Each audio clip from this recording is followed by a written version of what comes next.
Good evening. Welcome to the Wednesday Weed Waffle from Found Food. I'm your host, Gav Forager. Please excuse me for a minute while I slip down this muddy bank and fall in a river. Just for your entertainment, of course. Yeah, so this week, it's been chucking it down all day. I had a brief sunny moment and I thought I'd pop out, but it looks like there's a good chance I'm going to regret it and get soaking wet doing this, but never mind. So this week we're talking terminology. Specifically quite broad terminology about what it is we do. Now, the reason for this is because there's been quite a few times I'm talking to friends, family, complete strangers about what it is I do. And I mention foraging and I mention bushcraft, and they glaze over. They haven't got a clue what I'm talking about. So nowadays, I tend to say that I do foraging for wild food because throwing the wild food in there really does make it a bit more obvious what it is I do. But the bushcraft thing is a bit more complicated. So I teach bushcraft and I teach bushcraft teachers to be bushcraft teachers. Um, but when I mention this to other people, particularly those from abroad or those that just aren't into their outdoor activities, they haven't got a clue what I'm talking about. And when I explain what it's actually about, when I talk about part of it is the finding wild food, um, fire lighting, selection of the right wood for fires, being able to light fires without an ignition source, so using friction fire lighting, chemicals, that sort of thing. Knife skills, axe skills, saw skills, maintenance of your tools, being able to build a shelter outside, cooking outside, all those sorts of skills that I think of as bushcraft. And when I explain this to people, generally what happens is they say, "Oh, you mean you're a survivalist?" Um, and well, I guess you could say I am really. I've got the skills of a survivalist, but it's not something I call myself. Occasionally, people say, "Oh, so you're a prepper?" And again, I wouldn't normally call myself a prepper, but I'm fairly well prepped, so maybe I am. Anyway, so I've got an opinion as to how these various terms connect and interact and how they go together. It may not be the same as your opinion. There is no official definition, so it's open for conversation. I'm perfectly happy to discuss this with anyone who disagrees, maybe. So let's start at the top. As far as I'm concerned, survivalism sits at the top of this pyramid.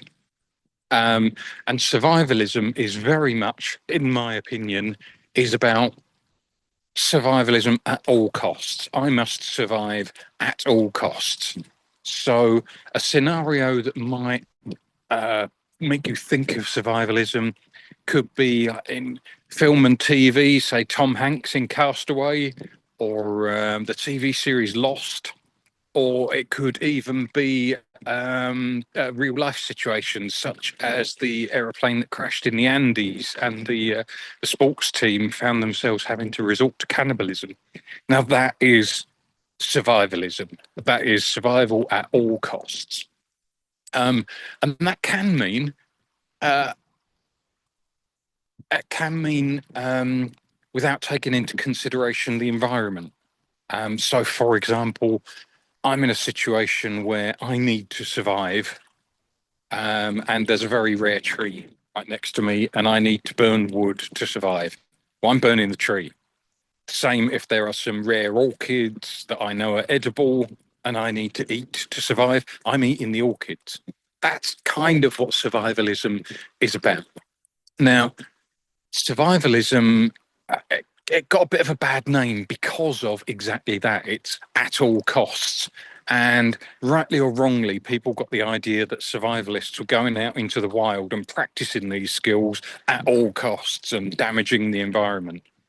That, on top of the fact that the popular media decided to hook onto it and take the mickey out of survivalists for preparing for the zombie apocalypse or the alien invasion. And I think those instances were quite rare. So the term survivalist has become unpopular. People don't really use it anymore. Now, maybe one step down from survivalist is the prepper, people who are practicing their preparedness. So what that is that's like survivalism, but not at all costs. So practicing the skills that you need to survive, but not actually destroying the environment while you go along. But it can be more than that. It can be things like canning, drying, and preserving foods so that you've got a large store of that. One of the most essential tenets of prepping, as far as I'm concerned, is the elimination of single points of failure. So, for example, with food, there will come a point, say, for example, society breaks down or there's a nuclear war. There will come a point where we will run out of prepared food in shops and warehouses that we can buy, barter, or take. So part of prepping is making sure that you can and preserve and get a good stock of food that will keep you going for a while after that situation has happened. However, that does create a single point of failure, because what happens if all of that gets stolen from you, or if there's a flood and it all gets ruined? Suddenly you've got no food. So that's where, as far as I'm concerned, foraging comes in. So when that happens, if that happens, I know that I can go out there and forage for wild plants, trees, and mushrooms. Also, tied along with that, you might include hunting, trapping, and fishing as skills to eliminate that single point of failure. So that's just one example, and that's what prepping is: being prepared, having that preparedness. So, as part of prepping, you might consider that bushcraft is a useful skill to have. So bushcraft skills, as I mentioned before, things like being able to build a shelter out of natural materials or out of what you've got handy. Knowing how to use your knife, your axe, and your saw in a safe and responsible way, but also knowing how to look after your tools to make sure that they stay usable and they stay good and sharp. Firelighting, finding the right wood for your fire, building different types and shapes of fire, cooking on fire. What else would you include in bushcraft? Well, there's all sorts of bits and pieces. So you might want to include things like medicine as well, wild medicine that can help you while you're about. So that's where bushcraft fits into it all. And my specialist area, the bit that I get really obsessed about, is foraging for wild food. And foraging for wild food, you can see as a part of bushcraft. So foraging for wild food as a part of bushcraft, as a part of prepping, as a part of survivalism. That's how you could look at it. I know plenty of foragers that just do foraging and they're just obsessed with foraging, and that's all they're interested in. That's their specialist area. That's what they do. And that's absolutely fine. And then some of us see it as part of a bigger whole. And that's where we are. So that's where I wanted to go with terminology. So I'd be really interested to hear what anyone else has got to say about it. Do you agree with the whole survivalism versus prepping thing? Do you agree that bushcraft is just a subset of prepping and that there are other skills in there that wouldn't be called bushcraft? Do you practice foraging? One thing I get asked quite a lot is, does foraging include meat and fish? Well, not in my mind, it doesn't. As far as I'm concerned, meat and fish come from hunting and trapping, not from foraging. Foraging is about plants, mushrooms, trees, that sort of thing. I could possibly stretch my definition of foraging to include things like roadkill, because it isn't hunting or trapping as such. It's making use of what you find around you. But yeah, that is a bit of a stretch as far as I'm concerned. So that's pretty much it for terminology. I've come out prepared to get wet, but what I didn't come out prepared for was the sudden drop in temperature. It's absolutely freezing out here, and we've had 2 weeks of glorious sunshine and high temperatures, so this is payment for it, I guess. And there you go. You see, I didn't come out prepared for what we have. However, in this particular instance, I'm going home in about 5 minutes' time, so it doesn't really matter.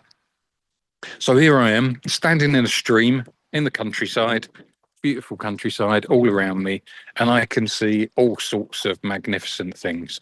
I can see, hold on, let me turn the camera around for you. So I can see fresh hawthorn leaves, which are good to eat.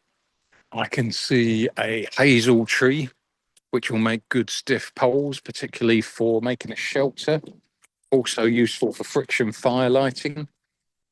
I can see this is a sycamore tree. So we've got fallen sycamore wood there that could be useful for fire lighting. I've just been past an oak tree.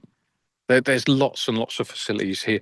I'm by a tiny stream. I won't get any fish from here, but it does lead into the River Irvon, which does have fish.